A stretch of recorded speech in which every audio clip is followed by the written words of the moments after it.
everyone. Today we're going to talk about the golden age of the Dutch Republic. So we've been learning about absolutism and that was a key political development in Europe in the 1600s and 1700s. However, not all European states became absolutist, and there were some alternatives. The Dutch Republic is one of those. So first, a little review of the Netherlands and how we got to this point based on what we've already learned about the Netherlands. Spain ruled the Netherlands under the Habsburg ruler Charles V. So remember Charles V from the Reformation, the Holy Roman Emperor. Charles V, remember, abdicated because he had failed to preserve Catholic unity within his empire, and so he divided his territory between two heirs. One of them was Philip II, who became King of Spain, who we also know tried to invade England with his armada and was defeated. You might also remember that the Dutch revolted against Spanish rule in 1566, led by William the Silent, also called William of Orange. And through that revolt, they eventually formed the United Provinces of the Dutch Republic with the Union of Utrecht in 1579. And so this made them pretty much autonomous, and the United Provinces officially became independent with the Treaty of Westphalia at the end of the 30 Years' War. And so they're one of the states opposed to absolutism in the 17th century.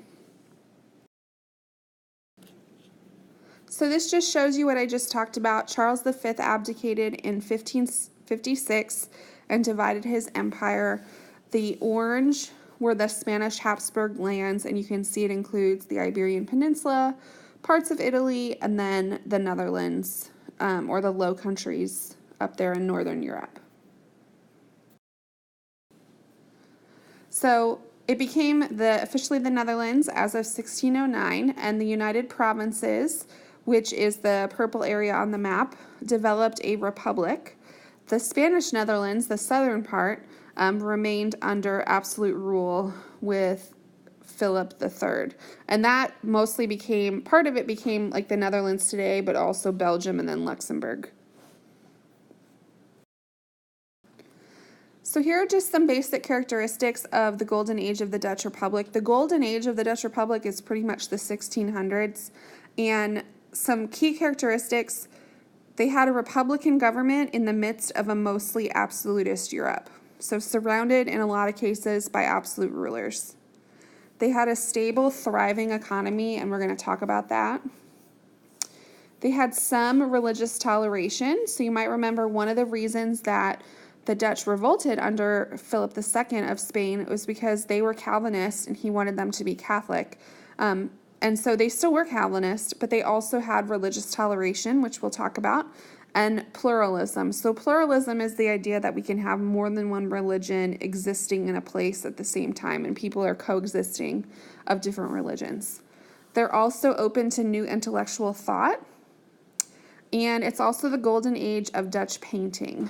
And throughout this PowerPoint, there'll be lots of different examples of Dutch art, so feel free to take notes in that first box at the top on characteristics that you observe of Dutch art, and we're also going to look in more detail at a specific example of a Rembrandt painting at the end.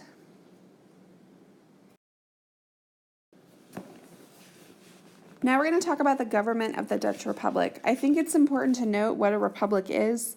So a republic is any government where some people can vote and there's no monarch. So it doesn't mean that it's a democracy, because in this case it was not. It was dominated by wealthy people, but there's no monarch. So each province was governed locally by an assembly called the state, made up of delegates from cities and rural areas. So the state is the provincial government. So it was pretty decentralized. States were dominated by an oligarchy of wealthy merchants, which are called burghers. So an oligarchy means rule by a few. Burghers are the wealthy merchants. So the provincial governments were dominated by wealthy merchants. Then they would send representatives from each province to the States General. So the States General was a national assembly that was supposed to implement the decisions of the provinces that they had come to in their individual states, and also to implement foreign policy. So it's pretty decentralized in the sense that the states can kind of do their own thing. But for foreign policy, it would make sense that they would come together and kind of present a united front to outside countries. Local level executive power was in governors called stadholders. So the stadholder is like a governor who's responsible for implementing order or keeping order and implementing defense.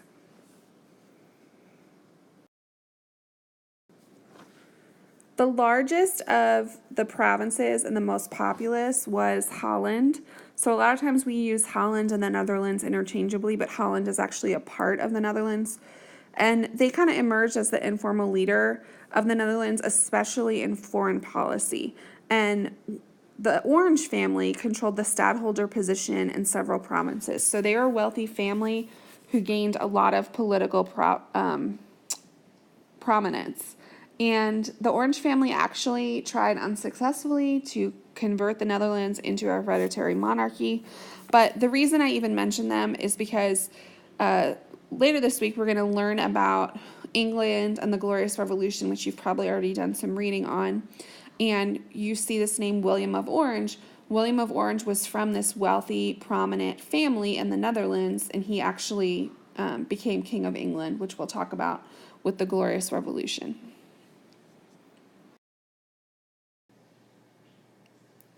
So what made the Dutch different than other places in Europe? Their prosperity. So they had higher wages than the rest of Europe, even for women. And we're going to see this in the artwork that we look at today, where there's a lot of artisan production. The Dutch are known for being very industrious, lots of industries. We'll see women involved in production of goods here. So in general, they're just very industrious people involved in a lot of other industries besides just farming like we see in a lot of other European countries at the time. We also know that they are wealthier because they ate varied diets. So the most common food for people in Europe was grain and bread because that's the cheapest. The Dutch ate things like meat, fish, and cheese much more regularly than most people in the rest of Europe. Typically, in the rest of Europe, those would be foods only for very special occasions or foods for very wealthy people. They also had access to lots of colonial products because of their vast overseas empires. So sugar, coffee, tea, and spices were all common in the Dutch Republic in the 1600s. And the Dutch were noted for their charity and organized to take care of their poor.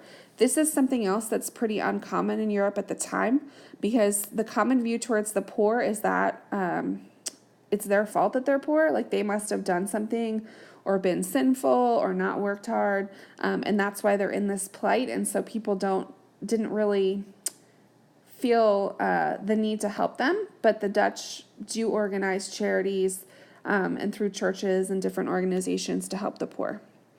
There's also the commercial aristocracy versus the landed gentry. So in a lot of other European countries, the power is with the hereditary nobility, and we've talked about how that's changing with the Renaissance and exploration and these new elites. But that's very much true for the Dutch, that a lot of the wealth is centered in cities, not necessarily with the landed gentry or people in the countryside who have these large estates like we see in other places.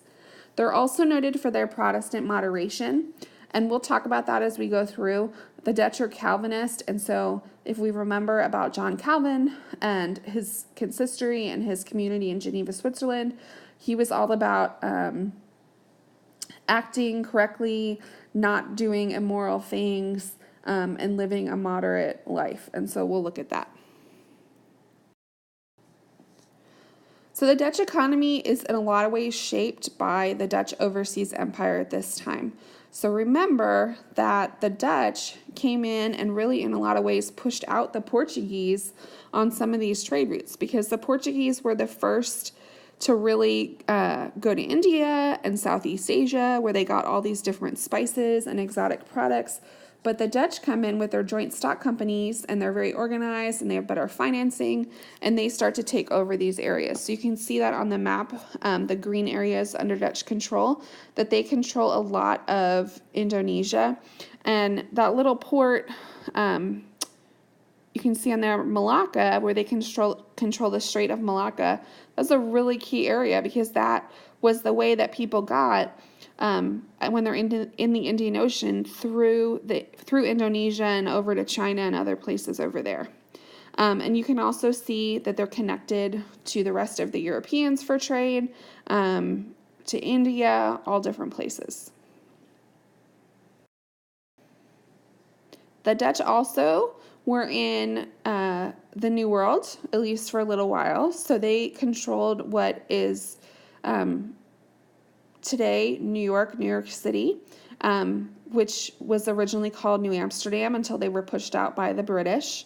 We also see a reflection of Dutch overseas empires through their artwork and their products at the time.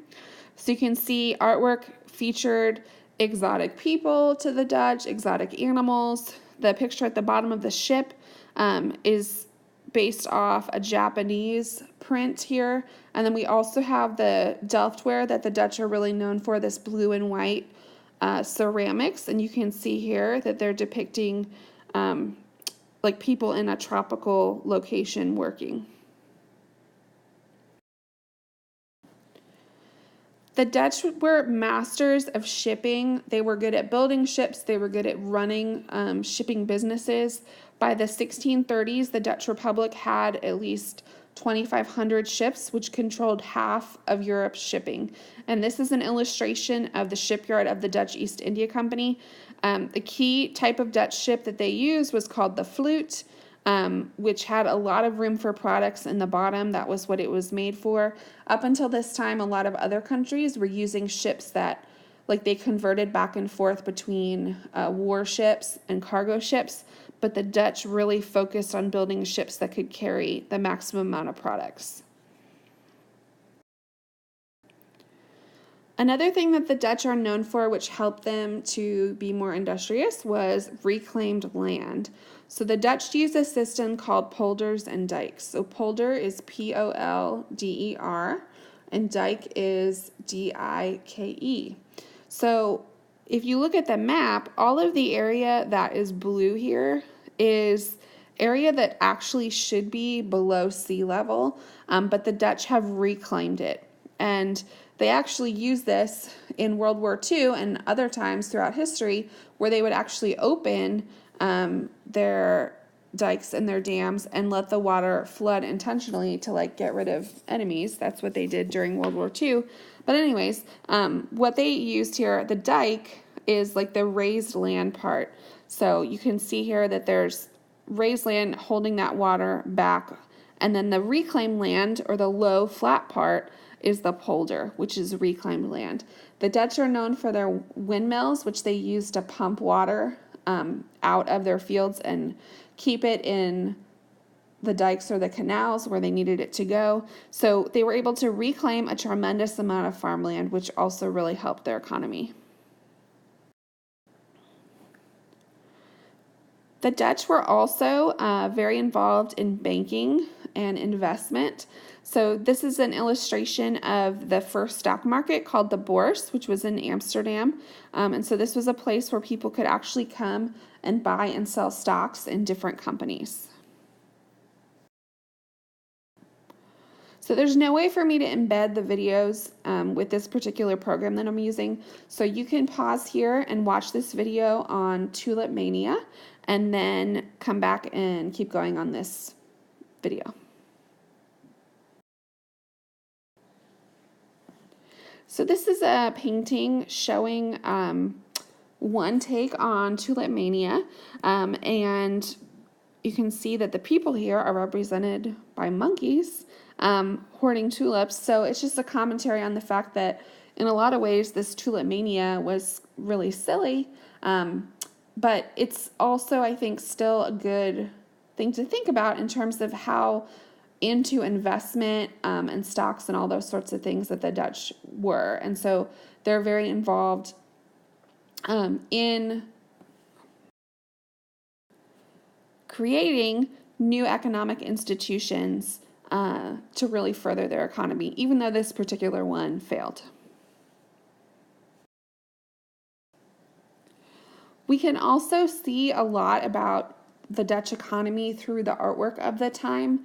So this painting, and I'm sorry that on this particular program it's cutting off some of the titles and artists, but most of these are going to be by Rembrandt, Jan Vermeer, or Jan Steen. So this one is called Sampling Officials of the Drapers Guild. So a guild is a union of people who all produce the same thing. So these are people that are into producing cloth. And so you can see that the fact that they're having their official portrait painted shows you that they're very prosperous, that they're able to do this, and that this is a major part of Dutch life. So in other countries, portraits are painted more so of monarchs and wealthy people. Here we have a business organization actually having a painting commissioned. So along with that whole idea of reclaimed land and controlling water, the Dutch are really known for their canal system. So this is Amsterdam, and you can see an illustration of the canal system from the 1600s, and then what the canal system looks like today. So this enabled them to not only control water and keep these cities that really should be underwater, but also to move products around more easily. So this is Amsterdam today, and you can see at the canals here with the buildings right on the canal. And notice that the houses in Amsterdam are, and this would be true in other Dutch cities as well, that they're tall and skinny. The reason for that is that you can fit more houses onto the canal if they're tall and skinny versus if they're wider, and you can only have a few people that have canal frontage.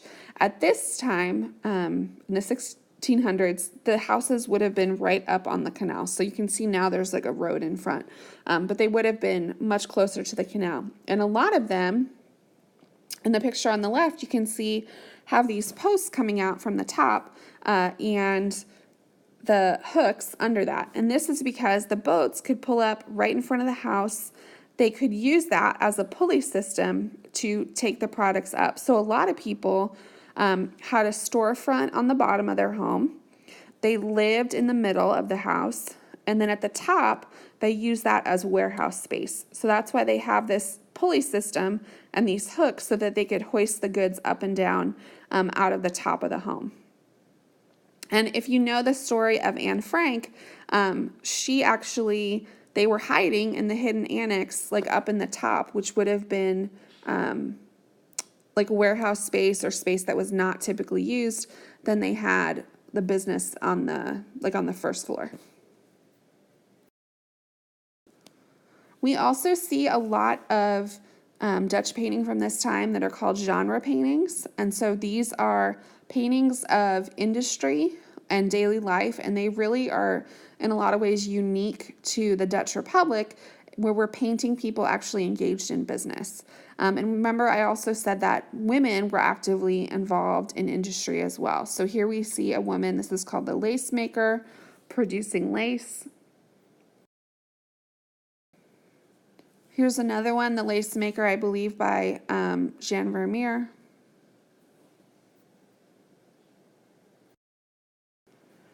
Here's another one called the account keeper.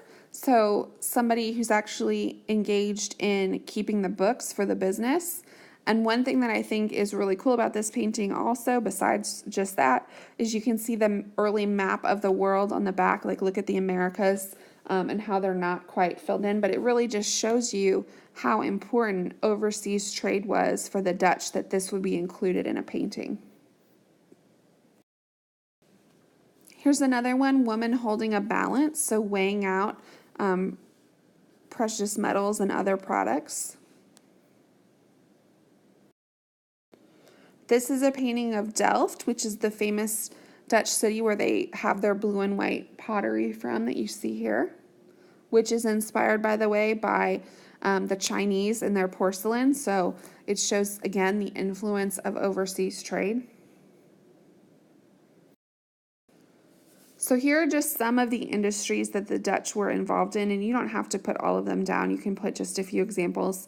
Herring, which is fish. Textiles, especially wool. Sugar and tobacco products, so those are overseas products. Glass, beer, paper making and books, jewelry, leather goods, and military supplies. So just a really wide variety of industries.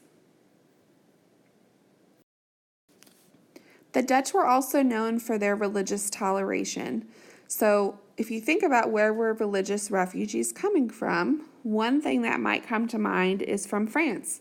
So remember, Louis XIV had revoked the Edict of Nantes and issued the Edict of Fontainebleau. And so there's people coming from absolutist states, not a ton of people, but some people leaving and going to places like the Dutch Republic where there's more toleration. This is a painting of the interior of a Calvinist church in Amsterdam. And I'll show you an illustration on the next slide. But one thing to note about Calvinist churches, now this to us may still look very ornate compared to churches that we have today. But compared to like the cathedrals of the Catholic Church from the Middle Ages, this is much more simple on the inside, which is something that Calvinism is really known for, like that restraint and moderation. Here's an illustration of a Calvinist church, and you can see this one is much more simple. Like there's not a ton of decoration, there's not a ton of stained glass, and so that kind of goes with the idea of moderation that the Calvinists were really known for. Now, the way that they approach religious toleration tended to be like the official religion is still Calvinist, but we're not going to pry into people's private lives. So what you're doing kind of in your own time is your business. So this is a Catholic hidden church in a home in the 1630s, or the location of where one was. So religions like Catholicism, Judaism were not openly accepted, but you were still able to worship in your own way, in your own private spaces. Here's another one, the interior of a synagogue in Amsterdam. And again, the fact that this would even be painted at the time shows that there was more tolerance for other religions within the Dutch Republic. Here's another painting by Rembrandt, portrait of an old Jewish man, again showing tolerance for Judaism, which was not widely accepted in most other parts of Europe. So here I'll show you a couple of paintings that express that attitude of Calvinist moderation. So if we look at this painting, I'll give you a minute to just kind of observe what's going on here and what you think the message is.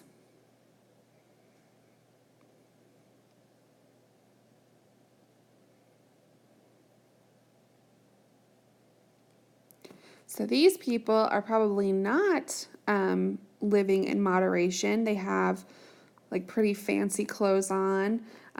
You can see they have a lot of items that would be more for a wealthy family.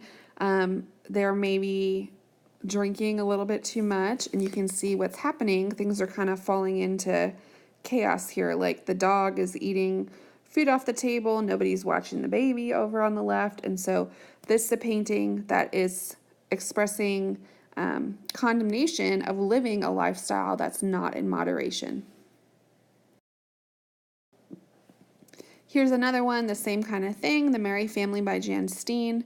Really the same message. I mean, the guy in the chair looks like he's having a really good time, probably drinking a little bit too much, and you can see like the room around them is just kind of chaotic, and food falling on the floor, that sort of thing. Now, the fact that the Dutch Republic was not an absolutist state meant that people had freer discourse than in a lot of other areas of Europe. So we've studied the scientific revolution and scientific societies, and a lot of those were funded by absolutist governments. But the negative on that is whenever you have somebody funding you, you are kind of at their mercy in terms of what you can publish. You know, if there's something that goes against what they believe, they're just not as open to criticism of ideas and things like that. And so the Dutch really became, in some ways, a center of the scientific revolution because works could be published there that couldn't be published other places. So things that were more controversial could be published in newspapers or in books in the Dutch Republic. So some examples of that: the University of Leiden was founded in 1575. By 1645, it was the largest Protestant university in the world.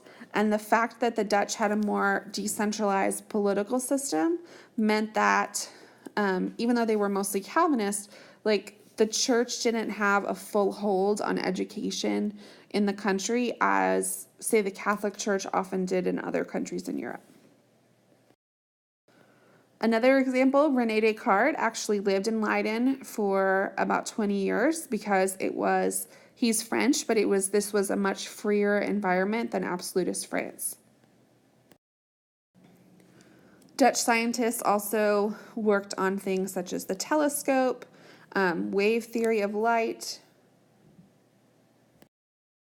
an early microscope, and looking at microorganisms. So they were very involved in science during the scientific revolution.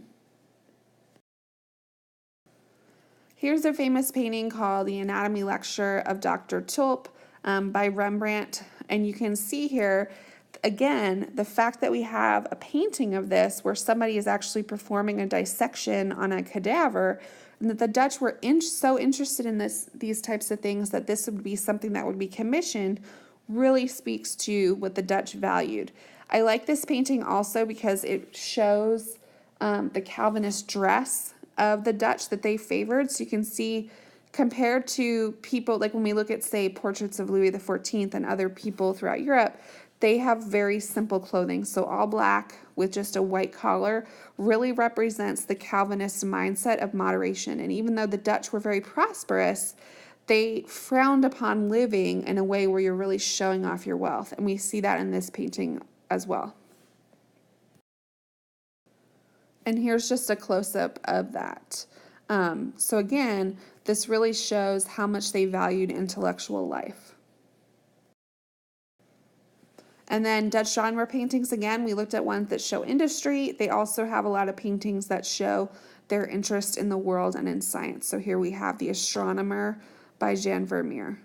I also like how he's under this window, kind of, to me, like he's looking at the globe, contemplating the world, and then it shows the world right outside there that he could be going into and hopefully learning more about. Here's another one by Vermeer, The Geographer, where he is doing calculations or drawing on a map. There he has a compass in his hand. And then you can see the globe up on the top of the armoire behind him. So this is the painting we're going to look at in more detail and take notes on, The Night Watch by Rembrandt. And so in a minute, you're going to, at the end of the video, you can go to the Khan Academy video and on YouTube and learn more about this. And you can just annotate around the picture on your notes what you learn about Dutch painting from this work. I also want you to keep in mind that this is the same time as Baroque art that we have already studied. So over here we have the portrait of Marie de Medici coming down at Marseille. So keep in mind, this is the same time period, so you can kind of observe that in a lot of ways, the technique is similar in the Dutch work, but the style and what they choose to represent is very different.